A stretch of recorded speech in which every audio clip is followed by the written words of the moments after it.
it seemed weird to me, but in 6th grade, they still gave us spelling tests, which was the bane of my existence. I Mm. literally cannot spell to save my life. There's some days I'll look at words and I'll be like, "That's not a word. That's Oh not my God, I English." cannot relate to that more. The number of times where I'm like, you're messing with me. Like, there's no way that this has been like how it always is. You think this is funny. Absolutely. Like, I'll sit there, like, literally to this day, I will sit there and be like, "It's a bad brain day. I don't even think that's a word." Hello, welcome to Square Pegs Podcast. In this podcast, we share first-hand experiences of neurodiverse graduate students and faculty members. I'm your sometimes guest host, Lexi Hain. And I'm the host, Arash Zaghi.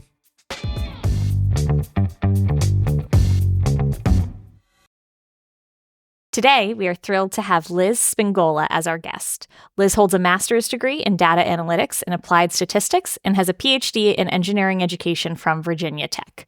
She's currently working at IBM, both as a data scientist and an accessibility expert. Our discussion centers on perceptions of neurodiversity and both the medical and social models. We also discuss the importance of instructor awareness around neurodiversity and training. It was a great discussion, and we hope you enjoy it. Also, we want to hear your thoughts. What was your biggest takeaway from this episode? If you could leave us a review on Apple Podcasts and let us know, we'd really appreciate it. Okay, let's dive in. Thank you very much, Liz, for agreeing to do this podcast. I really appreciate it. I know you have a busy work schedule, and it means a lot to me and to a lot of students and individuals that will benefited from this conversation that you agreed to do that. When Matt Oland of Purdue told me about you, I was really excited, and I'm happy we could find you and you agreed to talk to us. Sure, anytime. Happy to join in and be a part of the conversation. Thank you. So how about we start with a little bit of your background, what you're doing now for our audience to know you better, your education. I mean, as much as you can share with us the projects you're working on and your activities, your involvement, that would be very helpful. Yeah, sure. So it's very interesting. I am an engineer, but I came from a medical family. My entire family is in the medical field and varying different levels. So it's very interesting. My great uncle was the one who first got me interested in engineering. And I went to Ohio Northern University. I started out in mechanical engineering and ended up with engineering education. I was the first graduate of that degree program, and Northern was the first university to have that degree program. So I suppose I was the first graduate in the country with that degree. So that's kind of Wow. exciting. But so I was really into helping with a lot of the interaction and like helping develop that curriculum even from my undergraduate degree. I was saying, okay, well, I really enjoyed this course, or I really wish I had X, Y, and Z in this particular type of curriculum.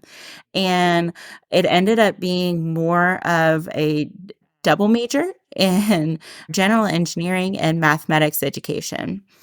The main reason why I moved to engineering education is because I felt there was a lacking of social and human interaction within engineering. And Northern didn't have industrial engineering, didn't have human interaction, human computer interaction, human ergonomics design, any of those particular fields. So I thought it would be really neat to be able to still get that human interaction from the educational side. So Mhm. I ended up getting my teaching license in mathematics. I did all my student teaching and all of that, passed all of the educational exams for that. and ended up with a minor in computer science and a minor in mathematics. So, with all of my technical things, I feel like I was still grounded in the tech field, understand a lot of the different nuances, and understand the still growing community of programmers and that very technical digital landscape. But I also understood some of the empathy that comes from the educational side. Now, I Mhm. would then went to Virginia Tech, where jumped right into a PhD program in engineering education and started looking around a little bit. It was a little bit more educational than I was used to. So, and I mean that by more of like the liberal arts side I of see. the degree. Mhm. So, and I came from a background of very specific technical exposure. So I was kind of looking for that a little bit too. And that's how I ended up with my master's in data analytics and applied statistics from Virginia Tech. And I really focused my dissertation in engineering education, but that was the department. But more importantly, I focused on accessibility and Mhm. digital accessibility. So, for our listeners who don't know, Virginia Tech is in the foothills of the Blue Ridge Mountains, and during my second year at Virginia Tech, I decided that I needed my accommodations that I had throughout my undergrad and high school and even before that, elementary school. I needed those educational accommodations back. And when I went through that accommodation process, I was told, even though I have chronic disabilities, I was told that I had to get reevaluated and redocumented with my disability. And not only that, that my health insurance that was through the university didn't pay for it. And I had to pay for it out of pocket to be even able to submit to get my accommodations for Mm. my academic work. And on top of that, in the courses that I was taking, they told me, well, you can get your accommodations, but if the paperwork doesn't go through and you have taken your exams and et cetera with your accommodations, and it hasn't gone through by the end of the semester, then you have to have a deduction in letter grade for your course. Wow. Are you serious? Yeah, yeah. That's Or you messed would have up. to resubmit and take the exams again without the accommodations. I think a lot of what you were saying really resonates about students having to get, like, to go through the process of getting, another evaluation based on whatever the school requires. And a lot of that does come out of pocket. So I've heard that from a lot of students. But once they put the accommodations in place to be like, no, no, no, you don't have this one piece of paper, we're going to automatically drop you or make you do it all again. Yeah. That's a system that is just set up to hurt people, because it's not like it costs them anything. They've already put the accommodation in place, collected the information. So that's just like a knife in the heart of, So we the want to make this frustrating harder for you. Oh, exactly, and so the frustrating thing for me is I came into grad school as a 22-year-old individual and had documented of my disability since I was 5 years old. And now that I'm 22, they're like, none of those 15 plus years, almost 20 years worth of documentation means anything. Hmm. You have to get reevaluated, have to redo this, but it's because I have invisible disabilities or have disabilities that you can hide. If you physically present, many times they did not require you to get retested. But since I didn't physically present in an obvious way, they were like, no, you have to get retested, despite the fact that you have documentation going back until when you were 5 years old about this. It was over $600 for me to do it. Out of And pocket. as a graduate, out of pocket, as a graduate student. And as many of us know, those stipends aren't very large. Mm-hmm. And by the way, it took me 6 months to be able to get my accommodations. And so to be able to do that, I would have had to have started long before I got my first paycheck to be able to even apply, get those accommodations in time for my first semester.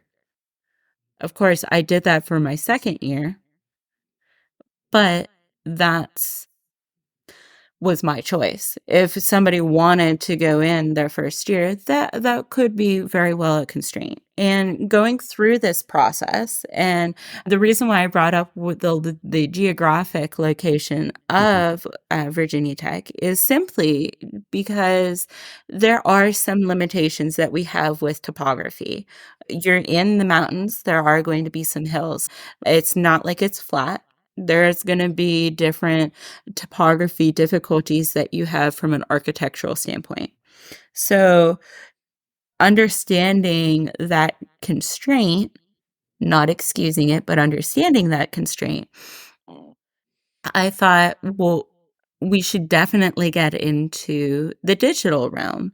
If we can't be physically, our physical campus can't be accessible, we should absolutely make sure that our digital campus is accessible. And then I started really looking into that. I became the president of the Disability Alliance and Caucus and really started looking into some of the different difficulties that are presented on Virginia Tech campus from an accessibility standpoint, and became a big advocate for digital accessibility and making sure that the products that we produce and they put out applications, job applications, student applications, that they are accessible. Because if we're not producing accessible documents, especially for recruitment purposes, that makes an unimplicit statement to individuals whenever we are trying to recruit as to who and who is not welcome. So I started working there, and during my Virginia Tech time, I had a couple different roles. I was a researcher for a little bit. I taught first year engineering for a year, and then I started at the instructional technology. I always called it IT for IT. So it's the IT support for instructional technology for the College of Engineering. And we specifically worked for the dean's office for the College of Engineering. And that's where a lot of like some of that online learning and some of the digital credentialing and all of those resources and mandates came out. So working in with some of that and trying to get some master's level engineering courses online. During my final year at Virginia Tech, I was a data analyst for the internal audit office. And that was really interesting because it challenged me technically to really get into some of the nitty gritty of programming, which I hadn't been in for a while. So that was really exciting to be able to jump back into that. After grad school, I went to IBM and I'm there now. And I went there just to get involved with programming again, get involved with some accessibility things. So currently, I am a consultant for IBM. I only work on federal contracts and I work for the VA and also GSA and some other agencies. But I look both at statistical and data analytics, and I also look at accessibility engineering and look and try to make sure that the software that we are providing is accessible to all users. That's great. That gave us a comprehensive picture for sure. I mean, I tend to do it chronologically. It sometimes works better for us to have some better idea about your history growing up, K-12 education experiences. Let's start from there. I mean, let's start from your primary school and see if there are experiences that stood out with you, good and bad. I want you to also think about some of the unique skills that you were aware of you had, and you could see that, for example, this skill that you have probably is stay on top compared to your peers. So yeah, let's focus now on primary school level, see what your experience was. Sure. Sure. So I actually started kindergarten early. I started when I was 4, and which I suppose Samesies. it was Are you a fall birthday baby, or were you like a I really young am four? Okay. August 28th. So Okay, yeah. I'm October, so I'm with you. yeah. Oh wait, so you started when you turned 4? I Like, so you was were a baby new 4 person? no. Okay. I was 4 because back in the day, they did it a little bit earlier in August. So Okay. I was always in school for like a month before like my birthday. Yeah, okay. I was gonna say So that yeah, makes but sense. I also was preemie, so I was little. I was actually born a whole month early. Yeah, back in the 90s. So I guess that's like it was like a bigger deal to be that a ways. Anyways, so I was like only like 4 pounds when I was born. So I was little, itty bitty when and that perpetuated throughout my entire life. But anyways, so I started early, but I actually went to kindergarten twice. Mom asked me if I wanted to go to daycare or if I wanted to go to kindergarten. I was like, "Oh, well, I'll go to kindergarten. I'm bored with this." So I went to kindergarten and then I went to a different kindergarten. So I went to kindergarten twice.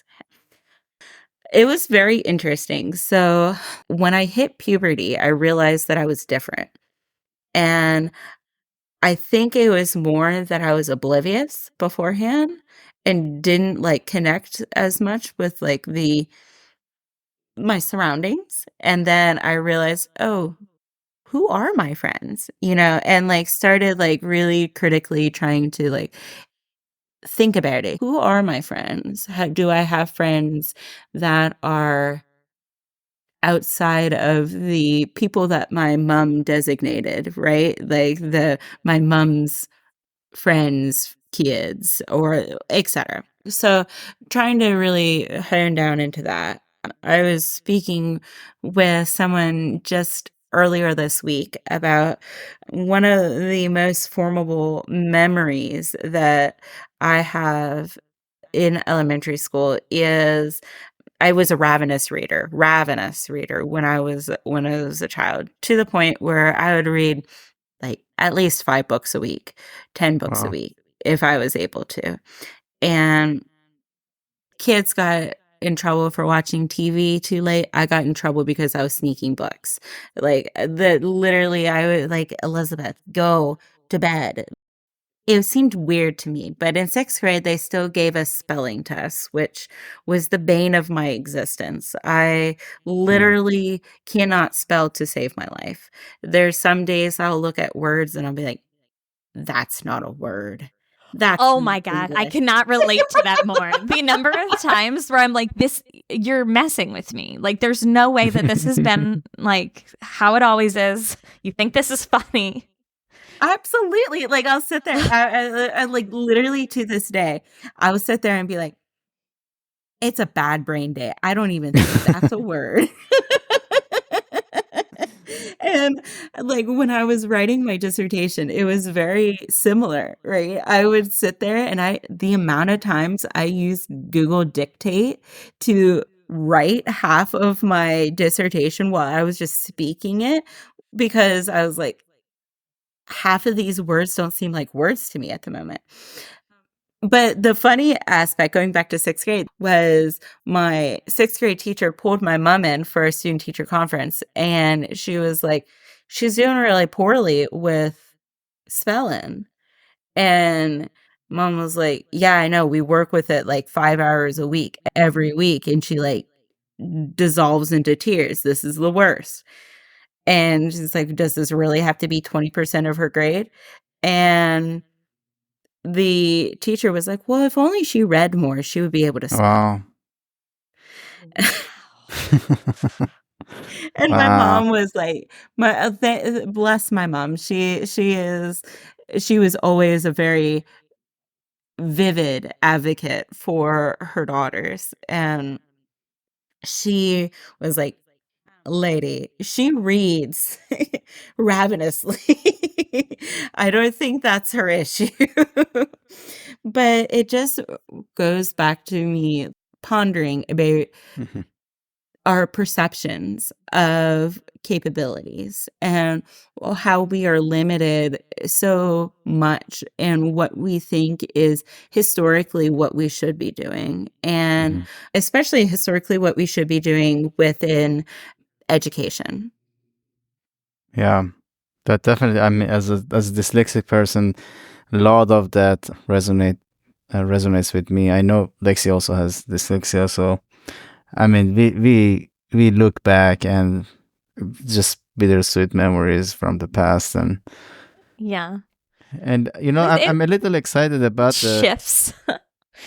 Yeah, I mean, things are changing, particularly with this large language models. I hope we see in a few years less emphasis on spelling and more on other things that matter.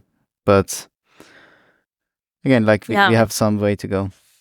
I think the tie between, and that's something I think is so common that you pointed out, between like if you read, then you will be good at these other things.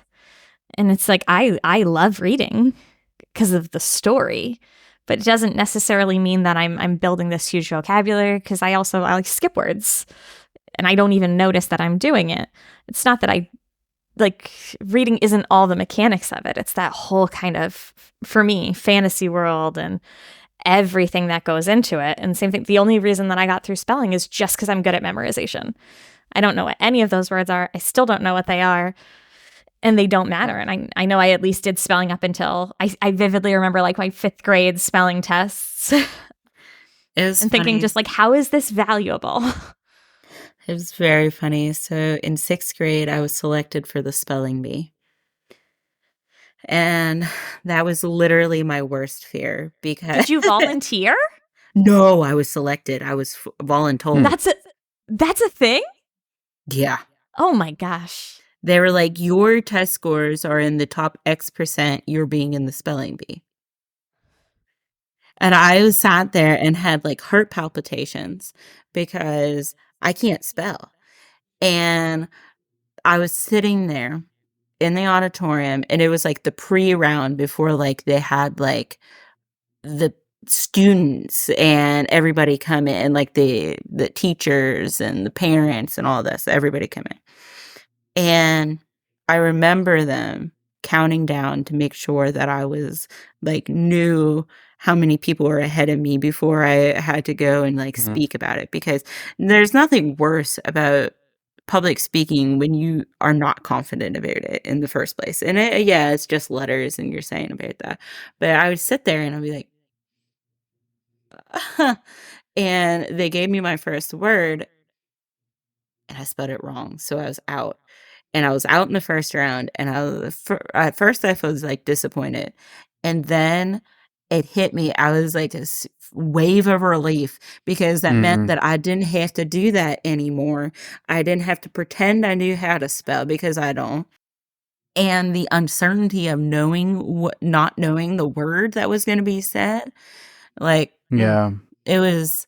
It provokes a lot of anxiety. I remember we had to, I don't know, it was like my 3rd grade, we had to, in order, read like one paragraph of a text and move on. And like I was all the time, I was just counting number of paragraphs, and like when it's gonna be my time, I'm practicing, and not listening to anything else. So I hear you. I mean, the anxiety of that moment, and for what? I mean, like, why why do you put kids in that situation? I mean, so it's Kids a are known for problem. being so kind, particularly in middle golly school. gee. Oh my golly gee. I remember I was in elementary school, so I have really like dark curly hair, and I like the amount of like ridicule I got just because it's like my hair was so curly, and like even to the point where it's like, oh, Brillo pad. You're like a Brillo pad. You're a fuzzy bear. And I'm like, looking back, and I was like, yeah, that's probably not the best thing to be calling people. But, it's just so interesting the way that people chat, right? Like I remember in my history class, again, I was in 6th grade, and I was sitting there, and apparently I must have been, like, a little bit hyper. I was just excited about something, and when I get excited, I just, like, go all full force, and I hyper focus, and I'm saying, like, "This is the coolest thing ever. This is the bee's knees," and that day was about history, and my teacher looks at me in the middle, and I sit close to her, and she looks at me in the middle of class with all my other students around me. She goes, "Did you take your medicine today?" What? Wow. Can I just ask, where did you grow up?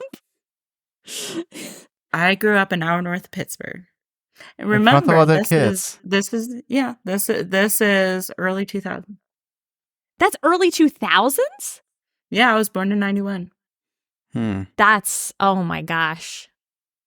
Yeah. That's terrible. And I mean, we joke about it now, like, oh, well, So when you think about it, right, you like, it maybe this is normal for somebody to say. But now when you reflect on it, and it's like, no wonder that made me so like upset and embarrassed. I mean, it's probably not necessarily something that would be necessarily ideal to say at this point in time. Yeah, really announcing anything personal to your class. And like you were saying, talking about, who are my friends, all these sorts of things. It's the group of people that you're with circumstantially. And now, they all know something really pretty private about you. For sure. And I mean, yeah, no, I think it's really interesting. And I think a lot of the elements that I had gone through and have gone through in general, whether that be secondary school, post-secondary school, have really shaped the way that I was a teacher and the way that I view education in general. And of course, that marries with the fact of technology, that I am in the technical field, but it also is reinforced by some of the educational research that I've done with engineering education, and some of all of that I'm still involved in to this day. Before we get to that, I really want to know how that's actually is very interesting to see how they have shaped your educational views or paradigms. I want to know a little bit about your high school experiences. Anything that stands out for you during high school? Sure. So this might not be what you are looking for, but I definitely hyper focused on music and history and math in school, especially in high school. I was an enormous band nerd or band geek or whatever you would want to call that. And that also brought a lot of the mathematics aspect to it. I could sit there and I can analyze the score. I could sit there and say, okay, well, this is why this would be different, or this is, if we move this to a different key, this is why we would do this. I used to play 4 different instruments and go in and just, it was something that was passionate for me. And that became married with my love of sports in general, so, like, that was, like, a huge aspect of my life, and once again, hyper focusing on that. But beyond that, Was it I love of music? What you didn't present it as love of music. It's just, let's go back. It was a very yeah, sure. interesting. It seems you like the logic and harmony of that more than the musical, right? Am I getting it right? Oh, so that is an aspect of it, and I think that enhanced my love of music. I think the way that my brain is wired, I was able to understand music in a more in-depth and analytical kind of way Can you rather tell us than a more lot of. about that? That's very interesting. I'm Sure. curious. Yeah. Sure. So when I would, even as small as like 7 years old, I would be able to just pick up a tune and be able to just pick it out right onto the piano when I was like 7, right? I would pick up a tune and be like, "Oh, I heard this on the radio. I think this is the way this goes." And I'd pick it out with like my one hand and kind of go on my way. Even to that point, I think it's well, this is something that I can analyze from the culture around me. This is something that I can pick up from something that I've heard and translate it into something that I can reproduce. And that was very satisfying for me. So that's one half of it. But the other half is I truly have a huge love for music in general. And I used to be in the marching band. I used to be in the symphonic band. I started playing the piano when I was 5 years old. I mm, worked all the way through until I graduated high school. I had lessons with all these different instruments. And even in undergrad, I still perpetuated and went and did marching band and symphonic band and jazz band and all these different instruments and ways of engaging with music. And you have so many different options, right? You're not stuck with just one instrument. If you understand music, you can adapt it to a different type of instrument or a different musical instrument. And so it was very engaging to me, and it was almost like a new challenge to be able to just eh, dive head in. And it's was something that was accepted, right? In mainstream, it's accepted to be able to dive into music, to learn instruments, to be creative in that particular way, especially when you're in secondary school. Why didn't you And choose I music for your, and why didn't you pursue music in college if you like it so much and have been immersed in it so deeply and so long? my parents told me that I should choose a career a profession versus a degree. Would you do that if you go back and you have authority and autonomy to make your decision? Maybe I would do a minor in music. I do truly enjoy that, and even in undergrad, I still took courses in music going through.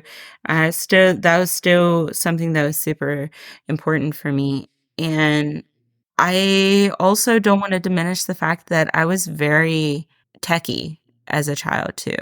I was Mhm. very techy, I was very I don't know what people would call it, nerdy Liz, in with all general. of these things now that we know about you, again, in the pre-recording meeting that we had 2 weeks ago, I think we talked Mhm. briefly about that. If I know this story and just the problems with spelling and maybe a little bit of acting up in the classroom as part of it, how can on earth a person like this be labeled disabled? Is it? I Mm. mean, you sound like a genius to me rather than a disabled person. Or so okay. So and I know we have very strong differences on the way that I perceive disability as to the way society and you perhaps perceive disability.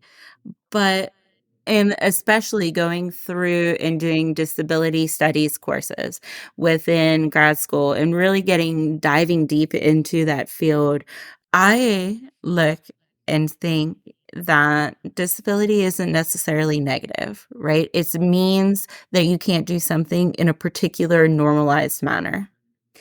And what I mean by that is if most people think But isn't that linear. everyone? It depends. If most people would go, and this would drive my mom crazy, right? Like even growing up, even to this day, she says when you're telling a story, you go from point A to D to C to G to F. There's no linear manner. And when you're saying a story, when you're thinking about things, I can't logically follow that, which means that there is a traditional path. Right. There is a traditional progression of a story. There is a traditional way of saying something to like reporting out something. And for whatever reason, my brain just doesn't work that way. I think about things in a circuitous manner, which means that I see the backside of things sometimes. I see a different path sometimes than other individuals whenever they say something or So whenever they view a I story. think it is worth taking some time to unpack this here because, again, like you're well versed and educated. You have spent years of your life doing research in this domain. So I think it is interesting to spend some time to discuss that because the way I see that, I mean, that nonlinear thinking, the way that like you may jump around, you may completely diverge. I consider this a feature, not a bug. I mean, Sure. So I think I this is the consider it a way feature it's too. meant. Yeah. Okay. So Yeah, I I think think you it's a guys feature. are saying the same thing, and I think it's like she said. She doesn't necessarily, and please jump in and correct me if I misspeak here, but that it's not necessarily something negative. Sure. It's just that Exactly. deviation from the perceived norm. Exactly. And I think this truly brings into perception as to what is disability and how do we define disability in general. From the medical perspective, it is definitely perceived as a defect, as something that is taken, it's removed, it's less than. When we look at it from the societal model, the social model of disability, we really would you think like that the to person. explain it for our audience? Some of them may not know Yeah, about this. sure. What that model? So, Yeah. sure. So there's disability studies, and when we're talking about disability, we can put those into two main ideological. Oh gosh, I can't say that word at the moment. Aspects. We can think of it from the medical model and the social model. The medical model is what we are typically presented with. We look at a say we go in and somebody comes in with they were in a car wreck and they have an arm that has damage to it. They have nerve damage to it. And they say, well, that arm is now defective. Okay. Now, when we look at it from the social model, it is only looked at as, well, this is detracting. This is something that is negative towards this human. And we are here to, quote, fix that problem. In the social model. Yeah, I just wanna pause there real Yeah, quick sure. just for a clarification. That scenario that you just described, that was both the medical model. Yes, correct. Yeah. Yes, Thank okay. you for Yep. clarifying. Yep, that was definitely the medical model. So when and one of the a couple of the things that actually help define the medical model is the classification, one, the classification of a disability as a negative. Two, the classification of a disability as something that we need to fix. That there is a solution, that there is a cure, and that cure is what we're looking for. Okay. Mitigation. So in the social model, it kind of turns that on its head a little bit. We think of a human as a human, and that society and the built environment is what disables a human. So if you're autistic and you're sound sensitive, it's not necessarily the sound that is the problem. Or it's not necessarily you that has a difficulty that processes that sound. It's the fact that there is so much sound that you have to take care of within your system, and there's not a way for you to be able to process that, or not a way for you to go to a quiet room or a place for you to be able to mitigate that particular aspect. So it's the environment that is lacking rather than your ability is lacking. So I think I had just a moment of clarity. I think I get that and why it is not a negative thing. So let me explain it to you and tell me if I'm right or wrong. Sure. So the medical model says you're a disabled person, right? The social model says you are disabled by something.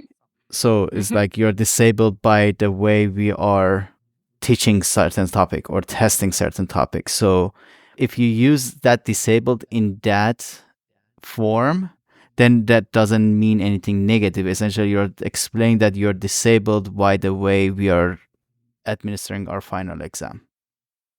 Sure. So Does that make sense? I mean, like that is that definitely makes sense. Okay.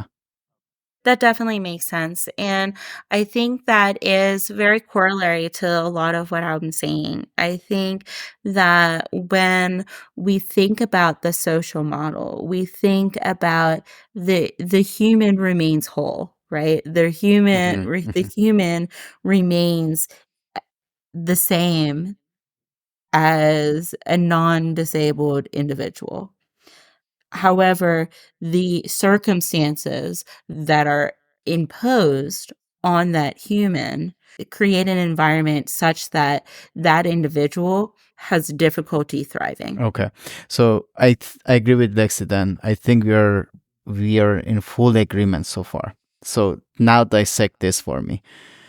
We have the center at UConn that supports the students that they need accommodations is called Center of Students with Disabilities. Is it medical model or social model? This label, this title. So it's very interesting, and there's interesting social complex with all of this. When we talk about disability, I personally am a disability first language, which means that I say I am an autistic human, rather than I am a human with autism. So there is the idea of people first versus identity first. When you think about disability and the way that I perceive disability, it is a part of your identity. It is a part of who you are. And but that is against the social model. It cannot, something that is imposed on you by the environment cannot become part of your identity. It's still a part of who you are, right? It's part still, of your experience, not part of who you are. It's still part of who you are because it is still part of the way that you interact with the world. The world might be disabling, but it is the way that you have to interact with said world. I'm not saying that. How is that?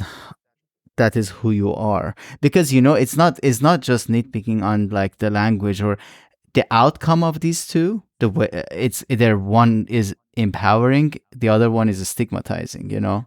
So that's why I'm trying to kind of like stay on, try to discuss this, because again, like this is a conversation I've had with many, but I think you're the right person to have this conversation with, because some people I see, they're coming with agendas and they have like rigid view that they just think that way. But you are very clear in terms of like explaining what you think of as disability. But when it gets a little muddy for me when you say it is an identity then. Sure, because it is something that you can't separate from yourself, right? It is still your experience. It's still something that's I agree with personalized towards you. Your experience, yeah. So it is something that is unmarriable from who you are as a human. And in that sense, I do believe it is part of your identity, just in the same as if you agree that your experiences are part of your identity, I agree. Yeah. You know, being a woman is still part of my identity, right? It is something that is unmarriable. That is an identity. Mm-hmm. That is indeed an identity. It's not Well, I because of the I can't change my brain. How is that any different?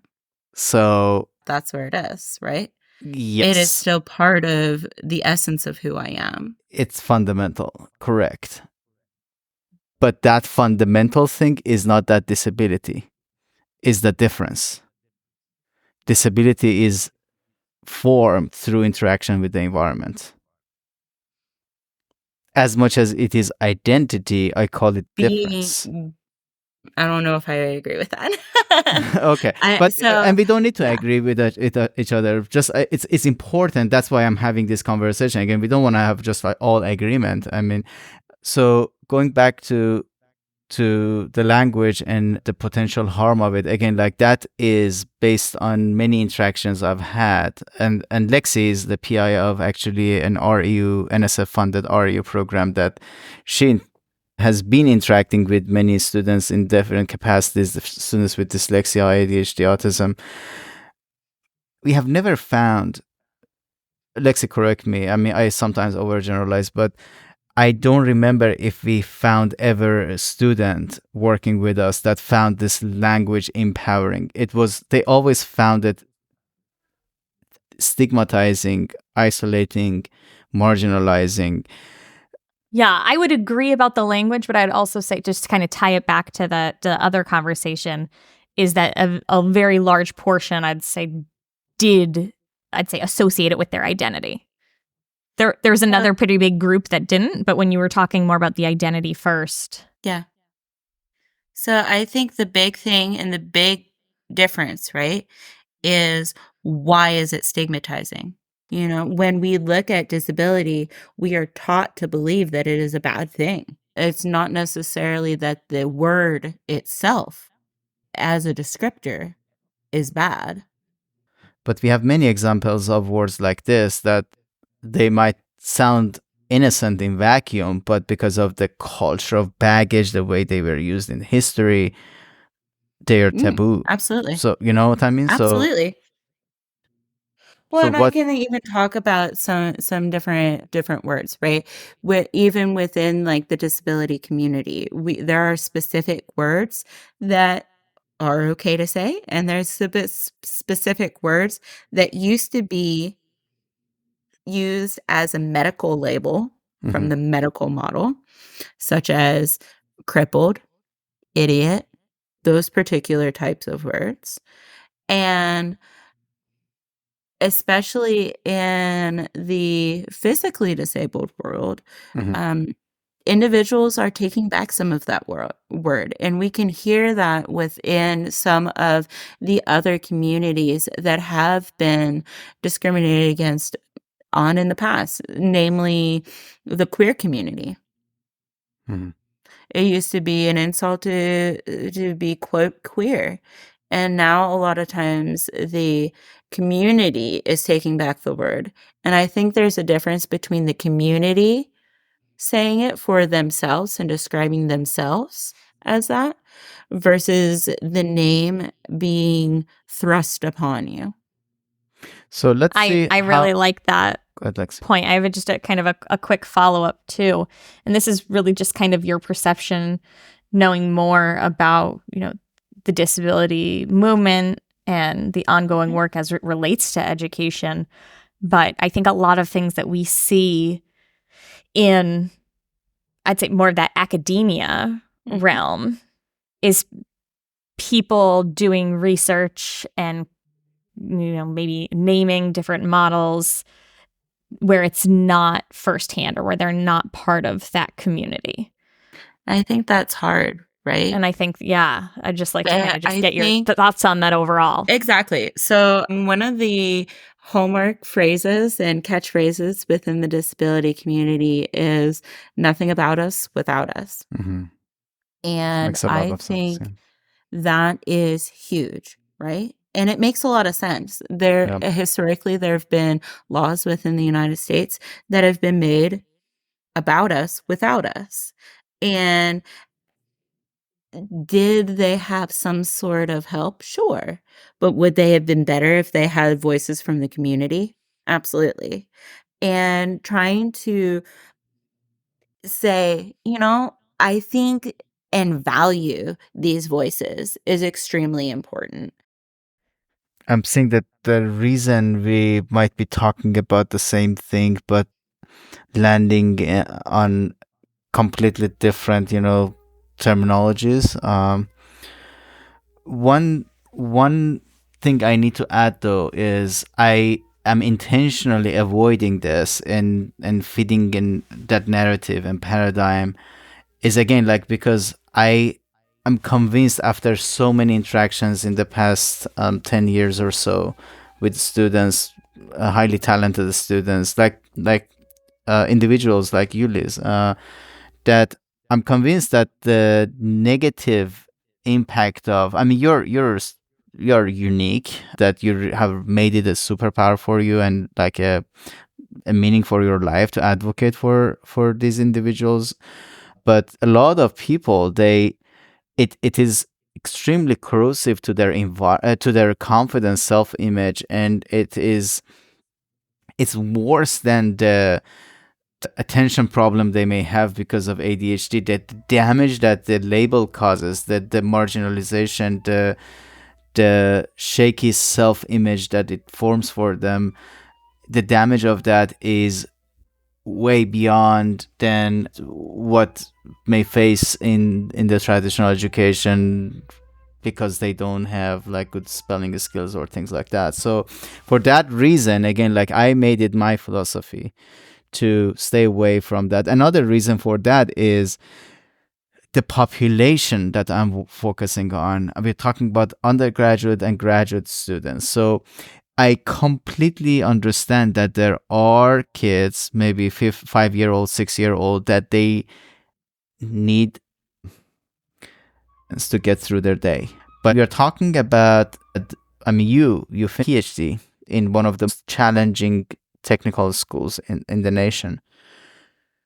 I think it is warranted to rethink about the terminology. Again, like I get what you're saying and your point of view.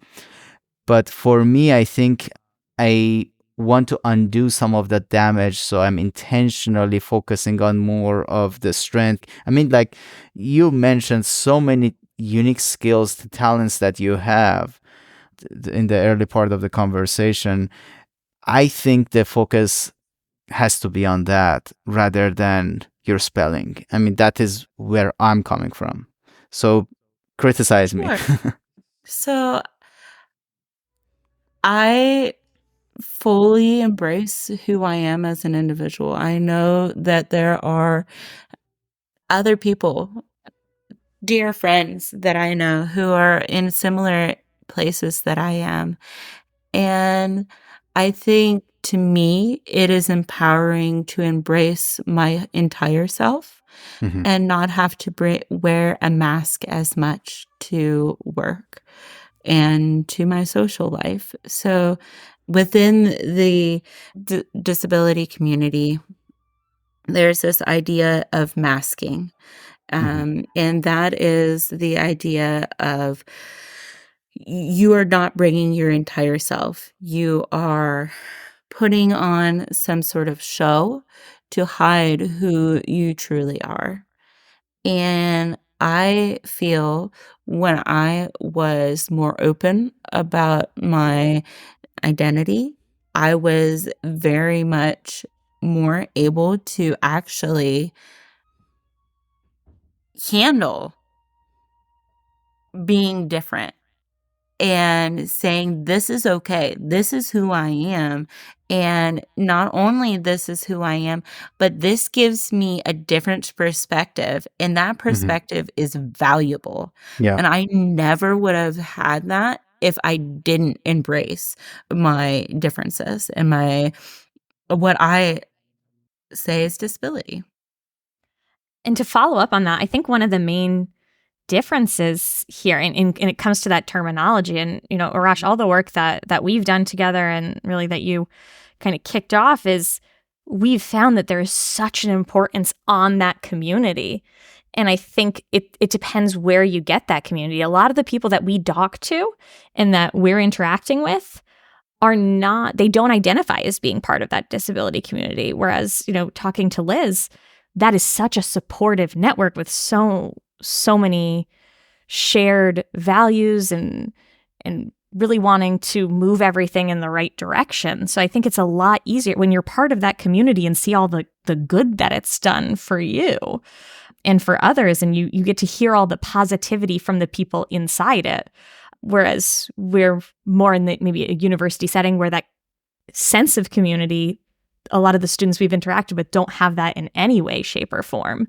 I agree with you. And I would agree with you, Lexi. I think that we're not truly talking about anything different. We're just talking about the way that we perceive it and like the terminology that we link with it, Awesome. And I just want to take a step back for a moment from what we've been discussing.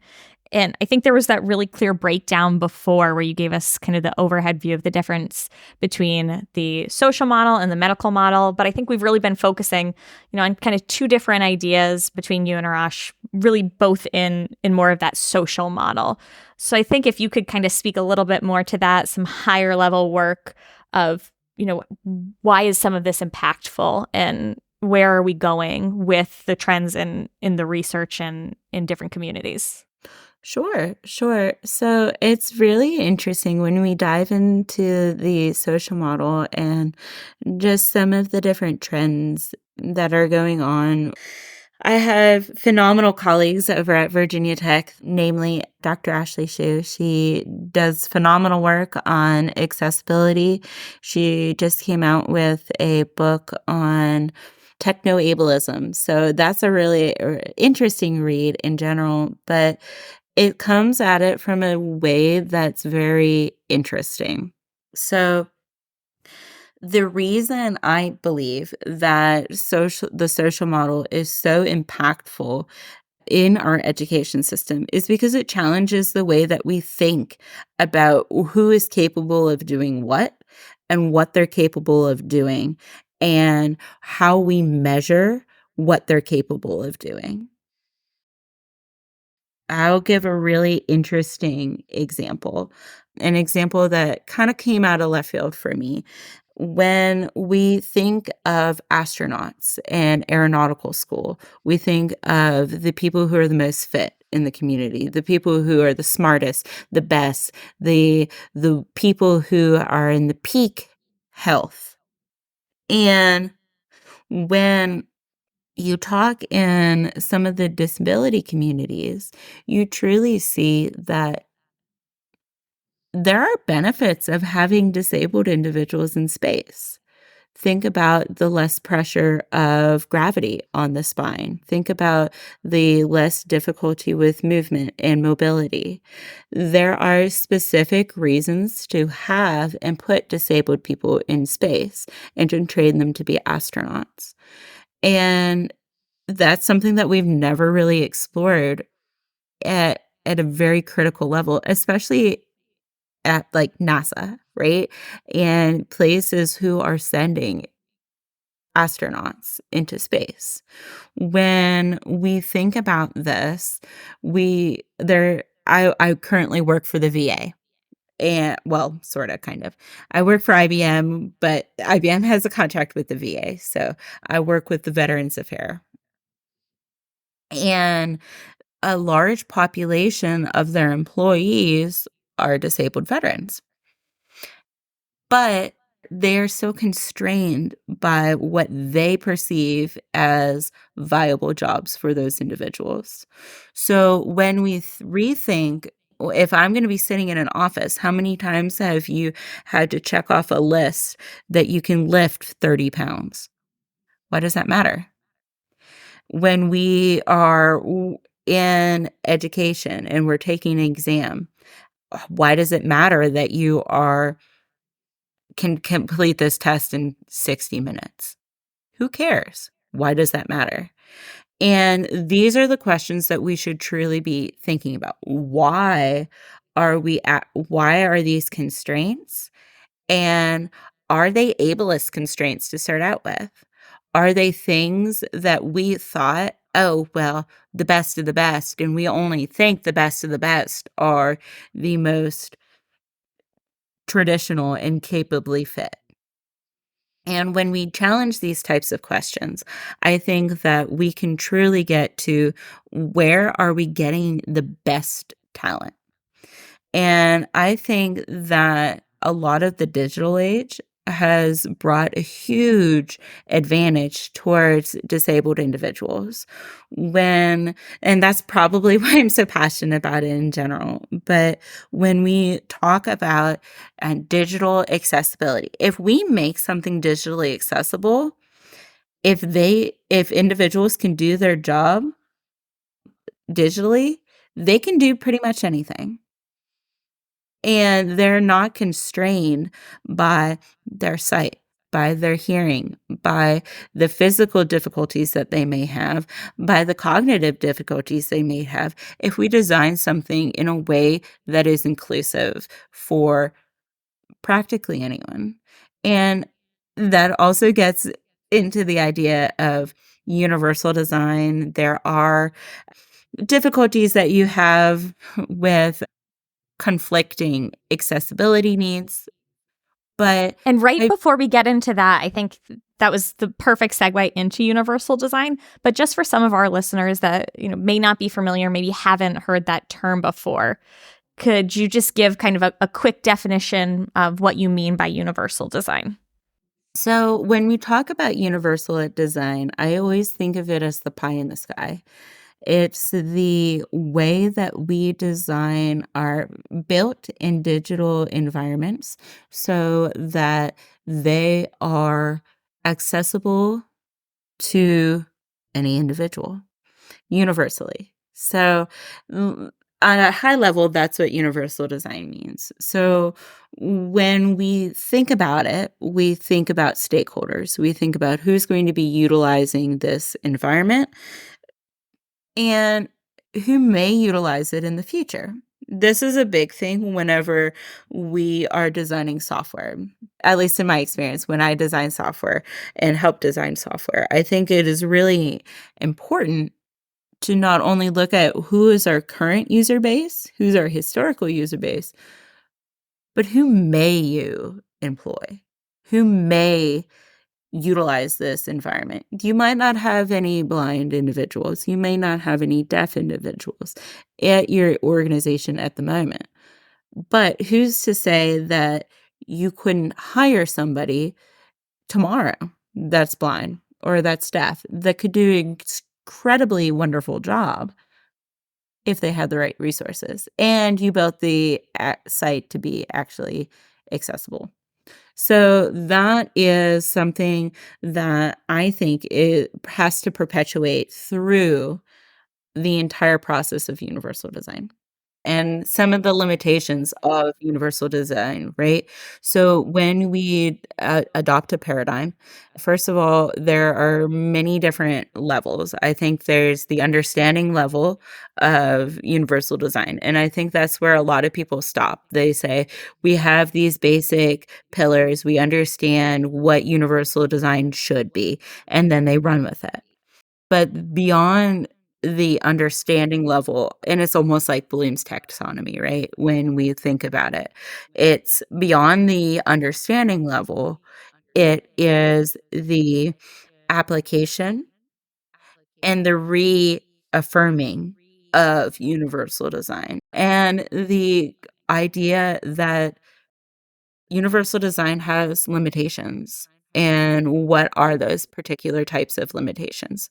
So when we walk through that, so we go from understanding, we go to applying, which means actually utilizing these within systems, designing to make sure that they're in there. We're not just backlogging it, retrofitting things, but going from the redesign, the application, and going back and saying, okay, how are we doing with this? Redesigning.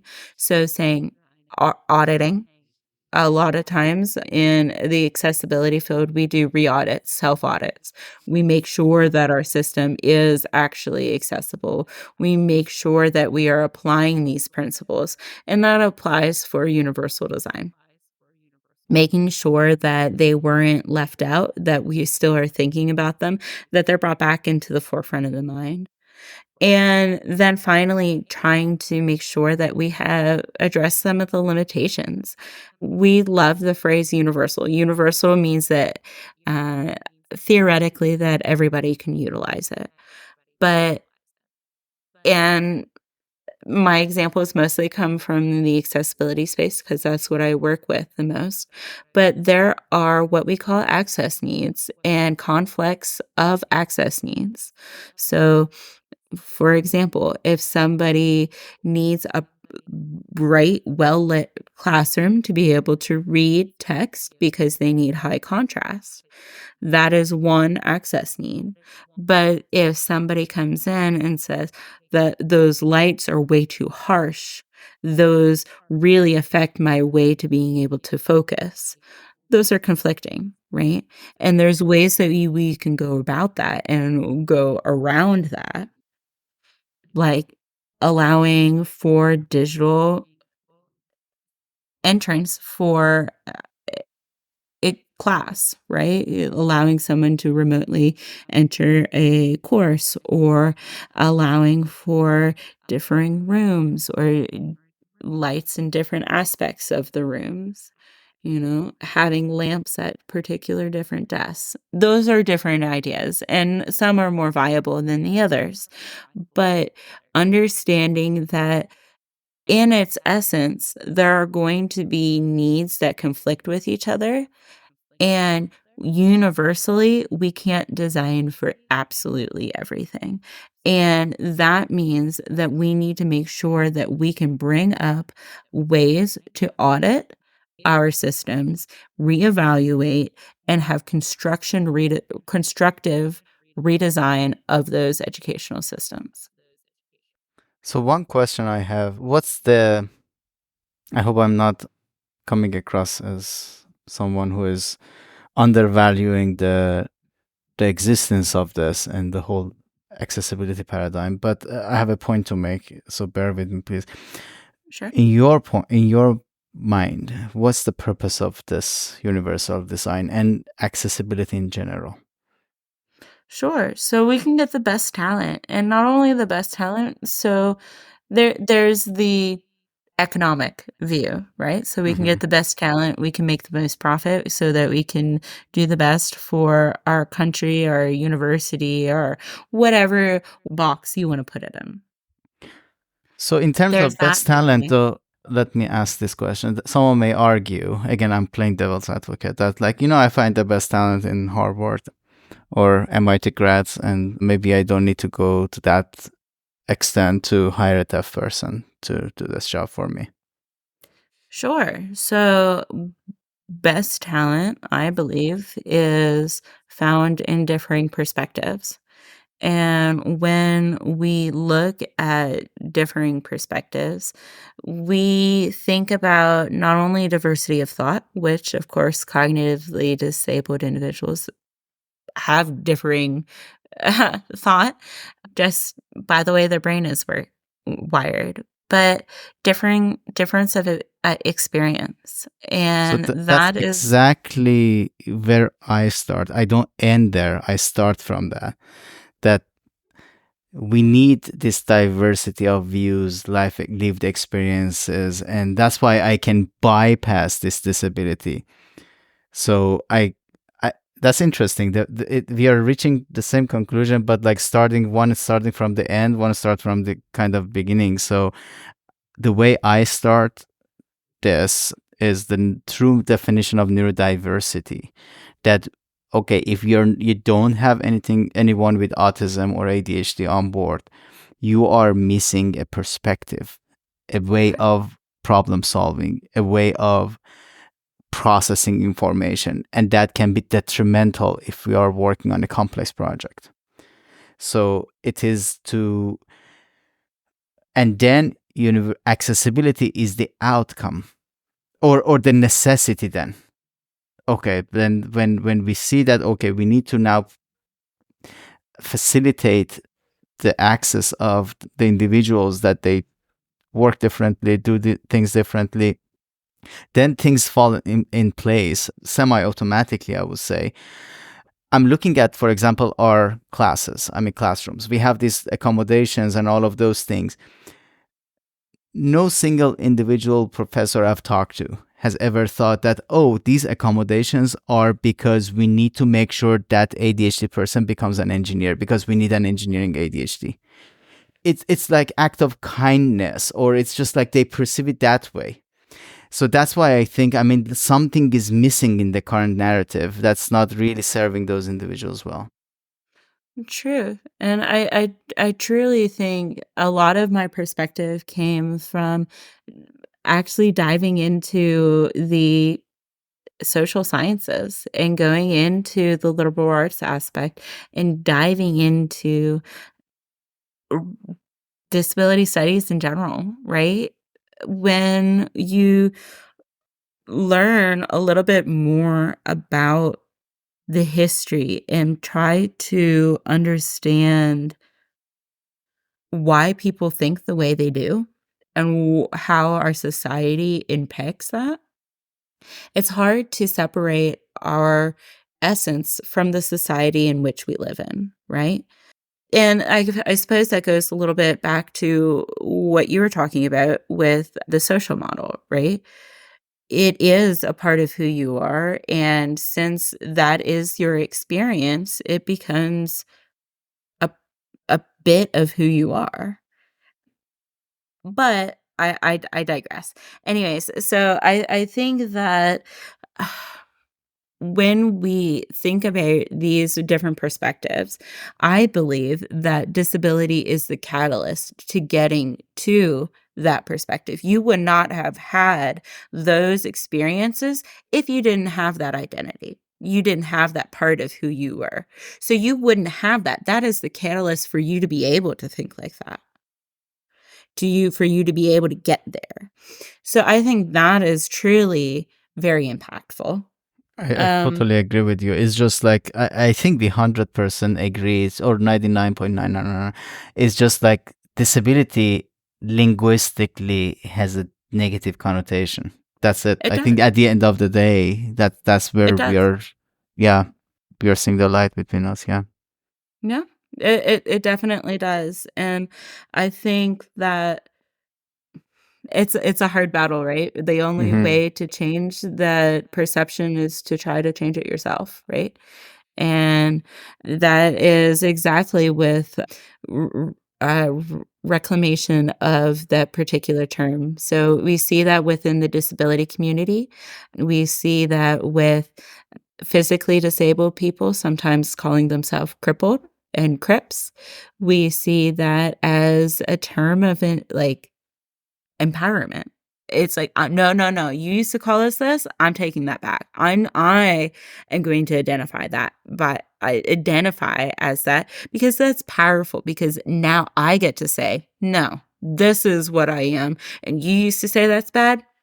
It's not bad, and I think there is some sort of power within saying that. And we see that within other identities too. Taking back some of the linguistic aspects is kind of a powerful kind of thing. So even when I was little, I was told, "Well, you're not disabled. No, don't call yourself disabled. That's bad. Why would you want to be that?" And even when I first got diagnosed with autism, I was like, "You're not autistic. Why? Why would you say that?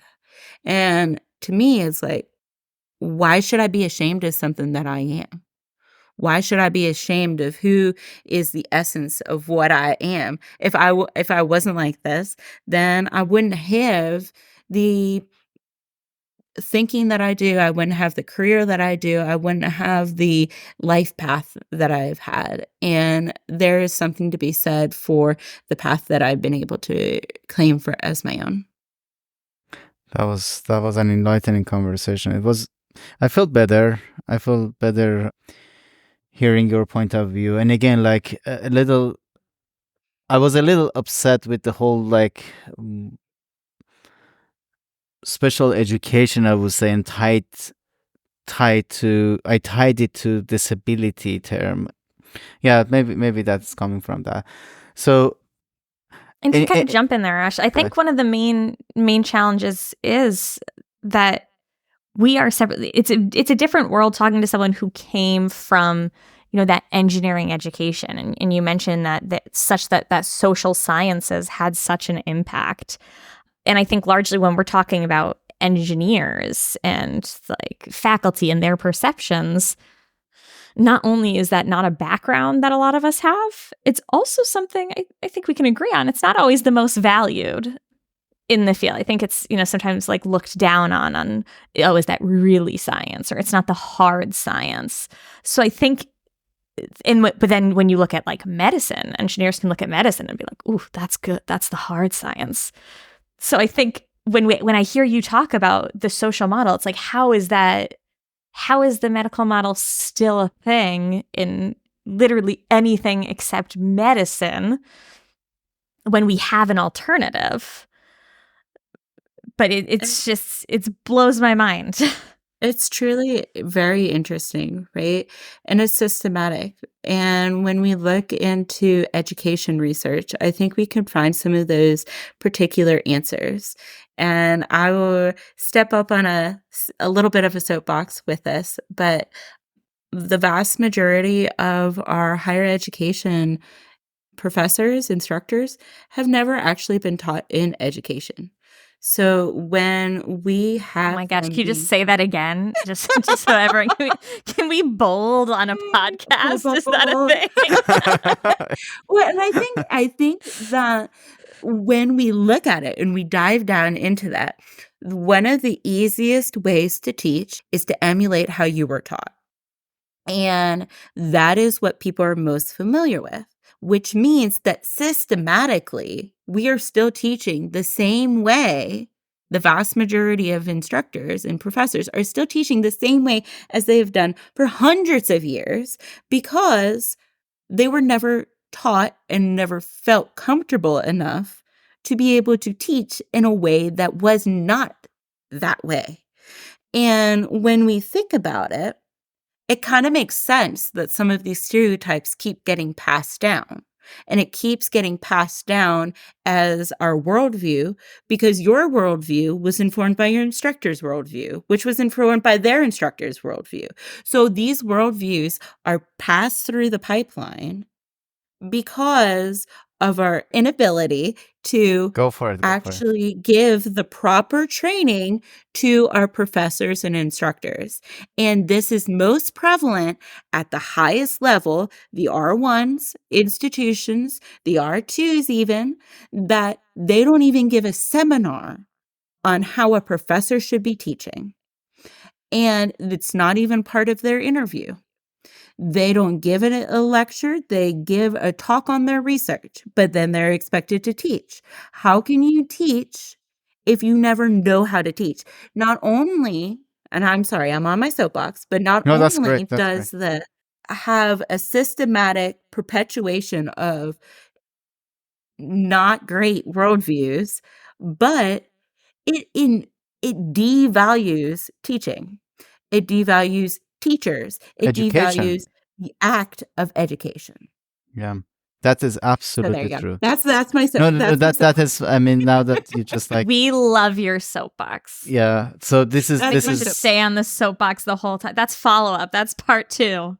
So that is why I got into all of this to start out with. I saw some of the difficulties that I was having. I saw the lack of empathy within the technical field. And this brings it back 360 as to what I talked about in the beginning. I love the technical. I do. But it was missing something. And I tried to bring that in with the education and realized, okay, that's okay, but that still needs work too. And then I looked into the education. And then when I dived deeper into education, I was like, let's talk about disability. Let's talk about worldview. Let's talk about society, and let's try to move the needle so that we are making the most enlightened thinkers of our era, that we are promoting thinking versus rote knowledge. So I think because there might be parents listening to this, not necessarily in the enterprise of education, higher education, and it's like, okay, why don't we fix it? I think that, first of all, is $1 million question. I mean, but I think it has to do with our reward system, the meritocracy that we have in place, what we count as being a successful professor, number of papers, teaching quality, empathy, and what do we encouragement, reward nothing. as a student? Yeah. What do we reward as students? We reward rote knowledge. I taught when in a pre-conversation with you, I was talking about how literally in the 2000s, 2010s, I was taking pen to paper for a programming exam. We still do that. Writing I as learned that we simple. are still doing that at UConn. And to me, how is that useful? That's not useful at all. Are you telling me that didn't help you get your job at IBM? You Shockingly, don't no. use that? Shockingly, no. So other than the reward system, can you think of any other fundamental problem that is propagating into this kind of bigger? And we talked about inclusion and things like that. A more immediate thing to worry about is the mental health challenge that we have. A lot of that, I think, has to do with this faulty system and the way it acts. So I also want to follow up, and I don't think this is where you were going with this, but I'm going to put this comment out here. Go ahead. A lot of what we focus on, and I'll say the same thing is prevalent as to when you're a consultant. When we think about mental health, we think about the students. We don't think about the instructors. When we think about programming for accessibility, we think of the general populace. We don't think about the admins who are potentially disabled. When we think about teachers, we think about the students who might be disabled, but not the employees who might be disabled who are teaching. And I think that is very viable, right? We talk, academia is huge on work-life balance, right? At least lip service, right? They'll give it, It's lip service, yeah. talk to, they'll give talk to it. And they'll say, make sure you have a balance. But then we don't have that actual feedback. So and that goes back to my engineering brain, right? When we're thinking about things, are we in a loop that has no feedback? Are we in this system where we are not actually taking advice and thoughts from our community? And do people feel safe enough to be able to give their thoughts in an environment that is valued? That's a brilliant question and brilliant framing. The way I think of it is the same, is that there is a parallel question to be asked: why doesn't McDonald's enhance the quality of its food? There is no incentive. They're not losing business because of the poor quality that they have. The day that they started seeing detrimental enrollment drop, they're going to wake up. Oh my God, now we have to operate this campus with like half of our tuition revenue. That is when they start thinking about what they are doing wrong. I love academia. There's a reason I'm in industry at the moment. And Will I go back to academia? Maybe. But, I mean, it's very, very interesting. Everywhere you go, there are different cultures, worldviews. There's different things that we value. And I'm very lucky to be working in a space where we work with the federal government. And every agency has to be 508 compliant, has to be What is that? compliant with the law. 508 is federal law that refers to accessibility, digital Mhm. accessibility. And that means that they have to, it actually is the same law that is the ADA, Americans with Disability Act, that is, well, it's not the same law, but it refers to the same digital standards, the WCAG, the WCAG, which is the Web Content Accessibility Guidelines. So from a legal standpoint, they kind of have to care. So if I bring it up, they kind of can't say, Mhm. well, this isn't a business priority. They can, but it's kind of illegal. So I have an advantage, right? I have leverage. Mhm. I can say these things have to have an impact. And that I can use to my advantage. Not every sector has that Correct. advantage and that capability. And personally, I think that is the difficulty with public education.